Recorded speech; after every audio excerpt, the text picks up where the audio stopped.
Hi, I'm Conservation Officer Nate Binkowski with the Minnesota DNR. We're out here at Big Sandy Lake in Aiken County today, and I'm here to talk to you about some safety while being out on the ice and some reminders about some of Minnesota's fishing and snowmobile rules. When it comes to ice safety, we need to look at the chart, the guidelines of the ice thickness that the DNR publishes in regards to ice when it comes to how much ice we need to have when we're out walking, taking a four-wheeler, taking a snowmobile, or taking a pickup truck out on the frozen bodies of water in the winter. Another good thing to have are a set of ice picks that are accessible. If we do come to a situation where we do go through the ice, it's really hard with gloves on or just with bare hands to get some kind of contact with the ice to pull ourselves out. So some kind of pair of ice picks is one of the ways we can get out of the ice, or at least staying on top of the water. I always tell people never to trust other tracks you see out without testing it yourselves, whether they're snowmobile tracks, walking tracks, or truck tracks on the ice. Always try to make sure to test it with a spud bar or an auger before you go out yourself. Other places of concerns on lakes that are always situational are areas with springs underneath that keep the water moving, where the ice thickness is going to be less, as well as areas with moving water current, like rivers. Out here at Big Sandy Lake, we have the Prairie River and the Sandy River.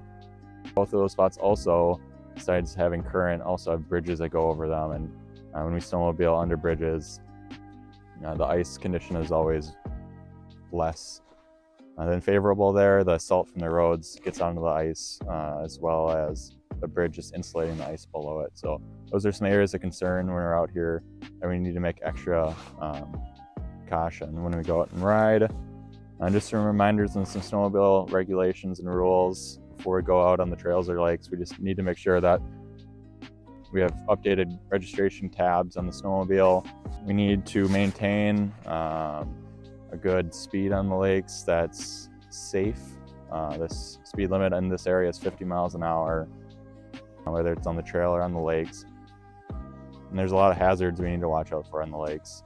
There's ice roads, there's chunks of ice, there's ice ridges from the wind and water, as well as debris from fish houses. There's people obviously out on the lake as well. And overcast days like today make really low contrast when we're riding on the lake, so it's really hard to see things like roads and other hazards we talked about while we're driving. And when we're on the trails, we also need to make sure we're staying on the right side of the trails. When we come around corners and meeting oncoming snowmobiles, all of a sudden we're not coming into any kind of accidents with them there, as well as being aware of hazards like overhanging branches, rocks, stumps, things like that. When it comes to fishing, it's always good to go and pick up the free and current Minnesota DNR fishing regulation book. They can get it at bait shops, government offices, sporting goods stores, and things like that, just to keep us a reminder of our general rules and maybe specific rules to certain lakes. Except for designated trout lakes, we're allowed 2 lines per angler during the ice season. And we just need to make sure that if those lines are attended, if we decide to leave the ice house to maybe go see people in a different ice house or go do something else and we're not paying attention and seeing those lines, that we need to pull those up. And then if we're using tip ups, we need to just make sure that we're within 200 feet of those tip ups, just to make sure we're attending those lines. We also need to be concerned with having litter out on the ice. It's a big problem on area lakes, especially later in the season when the lakes are left from the permanent houses and are going to go back into open water. We need to make sure we remove all our trash, any kind of fish waste, human waste, maybe wood blocks we use to stabilize the house. All those things need to be removed from the lake.